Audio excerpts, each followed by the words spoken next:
سب سے پہلی بات، انسانیت کا اور نوع انسانی کا ازلی اور ابدی دشمن وہ ابلیس لعین ہے۔ یہ چونکہ چیزیں ایسی ہیں کہ جو ما وراء الطبیعات سے متعلق ہیں۔ ابلیس جن ہے، جن انویزیبل ورلڈ سے تعلق رکھتا ہے، غیر مرئی جو نظر نہیں آتی۔ فرشتے انویزیبل ورلڈ سے تعلق رکھتے ہیں، غیر مرئی جو نظر نہیں آتی۔ یہ ہم جو ہے اور یہ حیوانات دنیا میں جو ہے یہ مرئی ہے، ویزیبل۔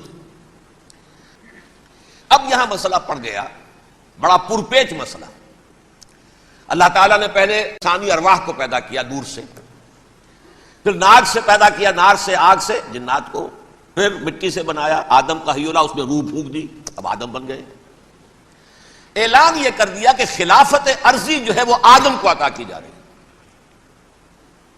یہ پیچ پڑ گیا۔ اس پر تھوڑا سا اشکال تو فرشتوں کو بھی ہوا، قرآن میں ہے سورہ بقرہ کے 4 رکوع میں، اتجعل فیہا من یفسد فیہا ویسفک الدماء ونحن نسبح بحمدک ونقدس لک۔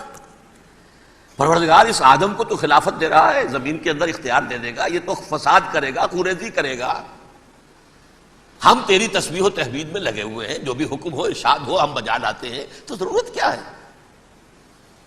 اس کا جواب اللہ نے دیا، انی عالم ما لا تعلمون، میری مشیت، میری حکمت وہ میں ہی جانتا ہوں، ضروری نہیں کہ تم اس کو شیئر کر سکو۔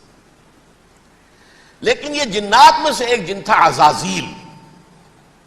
اب دیکھیے کہ جنات کو ایک قرب حاصل ہے ملائکہ کے ساتھ، کیوں؟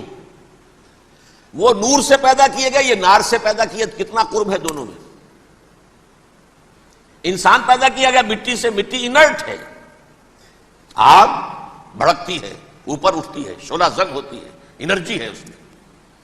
نور اور نار میں بڑا قرب ہے، اور عربی کے ایک قاعدے سے تو یہ ایک ہی لفظ ہے، مادہ ایک ہی ہے، حروف علت جو ہے ایک دوسرے کی جگہ آ جاتی، تو یہ قرب ہے۔ اگرچہ زمین و آسمان کا فرق ہے دونوں میں۔ فرشتہ نور سے پیدا کیا گیا ہے، وہ پاک ہے، وہ اللہ کے کسی حکم کی خلاف ورزی کر ہی نہیں سکتا۔ لا یعصون اللہ ما امرہم ویفعلون ما یؤمرون، وہ جو بھی اللہ تعالیٰ حکم دیتا ہے اس کی کوئی معصیت یا نافرمانی نہیں کرتے، بلکہ جو حکم لیا جاتا مان لیتے۔ ذرا سا اشکال ہوا تھا، پوچھ لیا، جواب مل گیا، خاموش ہو گئے بس۔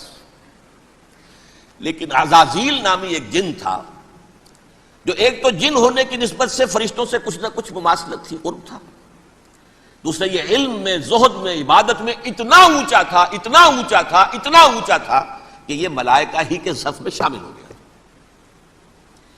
اس نے علم بغاوت بلند کر دیا۔ جب حکم دیا گیا کہ سجدہ کرو آدم کو،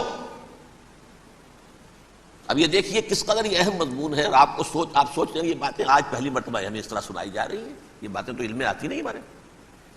وجہ کیا ہے؟ آپ کو دلچسپی نہیں ان چیزوں سے۔ جدید تہذیب نے ان چیزوں کی اہمیت کو زیرو کر دیا۔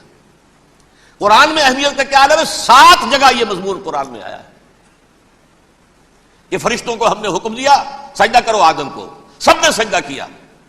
فسجد الملائکۃ کلھم اجمعون، سارے کے سارے، کل کے کل، سب نے مل کر سجدہ کیا آدم کو، اللہ کے حکم سے فوراً تعمیل کر دی۔ الا ابلیس ابا واستکبر وکان من الکافرین، ابلیس نے نہیں کیا، انکار کیا، استکبار کیا، گھمنڈ کیا۔ اور اس کو سورہ کہف میں بیان کر دیا گیا، یہ اس لیے کہ وہ اصل میں جنات میں سے تھا، اگرچہ شامل تو تھا فرشتوں میں اس وقت۔ کانا من الجن ففسق عن امر ربہ، وہ اصل میں جنات میں سے تھا، اس وجہ سے وہ اپنے رب کے اس فیصلے کے خلاف کھڑا ہو گیا، سرکشی تھی اس میں۔ یہ معاملہ اتنا اہم ہے، اب آپ سمجھیے کہ 7 مرتبہ سورہ بقرہ، سورہ اعراف، سورہ حجر، سورہ بنی اسرائیل، سورہ کہف، سورہ طٰہٰ، سورہ صاد، 6 مکی صورتوں میں ذکر ہے یہ، اور ایک مدنی صورت سورہ بقرہ۔ ان میں سے اکثر مقامات پر پھر جب اللہ نے کہا کہ اچھا تم نے یہ سرکشی کی ہے اور ہمارے حکم کی خلاف ورزی کی ہے تو یہاں سے نکل جاؤ، دفع ہو جاؤ، تم مردود ہو، مردود ملعون، ان علیک لعنتی الی یوم الدین، اب تجھ پر لعنت رہے گی میری قیامت کے دن۔ اس نے کہا اچھا پروردگار پھر مجھے ذرا مہلت دے دے، رب فانظرنی الی یوم یبعثون، قیامت تک میری زندگی طویل کر دے۔ فذهب فإنك من المنذرین، کہہ دیا اچھا جاؤ، تمہاری یہ درخواست بھی ہم نے قبول کی۔ انہوں نے کہا پروردگار اب میں اس آدم کو بھی گمراہ کر کے چھوڑوں گا اور آدم کی نسل کو تباہ کر کے چھوڑوں گا۔ انتہائی شدید چیلنج کے انداز میں یہ قرآن مجید میں 4-5 مرتبہ مضمون آیا ہے۔ میں نے صرف 2 جگہ سے آپ کو اس وقت کوٹ کر کے سنایا تھا۔ سورہ اعراف میں اللہ تعالیٰ فرماتے ہیں قالا، اس پر ابلیس نے کہا فبما اغویتنی، تو اے رب جو تو نے مجھے گمراہ کیا ہے، مجھے ذلیل کر دیا، مجھ پر فوقیت دے دی، اس کو انا خیر منہ، میں اس سے بہتر ہوں، خلقتنی من نار وخلقتہ من طین، بنایا تو نے مجھے آگ سے اور اس کو بنایا مٹی سے، پھر مجھ سے مطالبہ کہ میں سجدہ کروں، اور میں نے سجدہ نہیں کیا تو اب تو نے مجھے ملعون قرار دے دیا۔ قال فبما اغویتنی لاقعدن لهم صراطک المستقیم، اب میں یہ نسل آدم کے لیے، اس کو برباد کرنے کے لیے تیری سیدھی راہ کے اوپر گھات میں بیٹھوں گا، سیدھے راستے پر چلنے نہیں دوں گا۔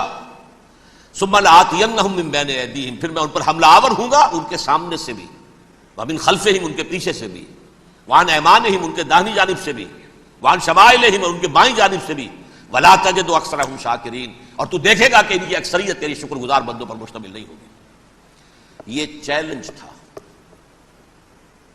اور ایک چھوٹا سا چیلنج جو سورہ صاد میں آیا ہے، اور یہاں تو اس نے اللہ کے جلال کی قسم کھا کر کہا قال فبعزتک لأغوینہم اجمعین، اے رب تیری عزت، تیرے جلال کی قسم ہے میں ان سب کو گمراہ کر کے چھوڑوں گا، الا عبادک منہم المخلصین، سوائے ان میں سے وہ کچھ لوگ جنہیں تو خالص اپنا بندہ بنا لے، جنہیں تو اپنا بندہ بنا لے۔ مخلص، مخلص نہیں، مخلص یہ مفعول ہے، فاعل نہیں ہے، جسے تو بنا لے۔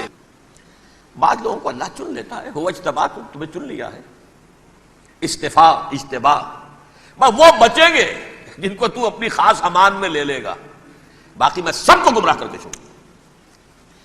یہ ہے اصل دنیا میں نوع انسانی کا ابدی دشمن، ازلی سے ابدی تک۔